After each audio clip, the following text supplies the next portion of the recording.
Hello again. I wanted to tell you a little story about how the model came about. Now, often theoretical models are very based on academic research, but there's always some sort of element of intuition or visualisation or some creative method involved itself. And this particular model of creativity and coaching came about through a discussion with my friend Peter Mays. Now, Peter and I were having several discussions over a few months, and Peter has a very different background to me. He was an engineer originally who then went into organisational development and coaching. He's a very experienced coach, he's fabulous, I love him. And then there's me, the kind of haphazard artist, coach, sometimes occupational therapist. And in our lengthy discussions we played with how different we were. The artist and the engineer. And actually there are lots of archetypal descriptions of the artist and engineer, but we'll perhaps talk about that another time.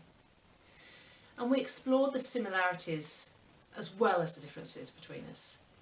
So Peter the engineer seemed characterised by linear processes, detail, order, and the focused application of technique often.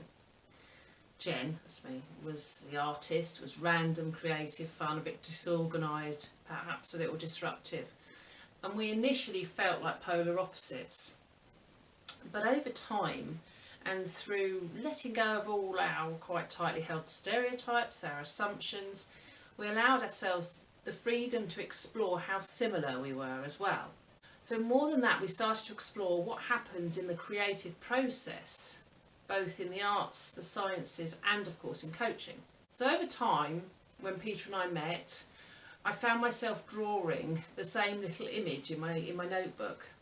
And I also found myself waving my hands in a pattern to describe the same drawing. And it was a sort of an in and out pattern like this. So it's like this, Peter, I said. We need the expansion, the divergence, the risk-taking, the random thoughts and ideas, the creativity. And I drew my hands wide apart. And then we get on with actually producing something or doing something. And I pulled my hands kind of closer in together. We actually need to do something. And then we need to widen it out again and let go of the pressure, embrace creativity, disrupt everything a bit more.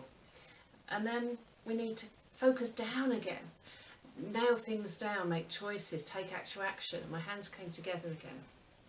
And this is how creativity and coaching work. They work together, expansion and contraction. Now, it's more than divergence and convergence, which is what you might be thinking. Because this is a continuous process. It's not just out and in. This continuous process is like a pumping action. And this pumping action creates energy. Anyone that knows anything about expansion and contraction knows that this creates forward energy. And that's what we want in coaching and we want in the creative process.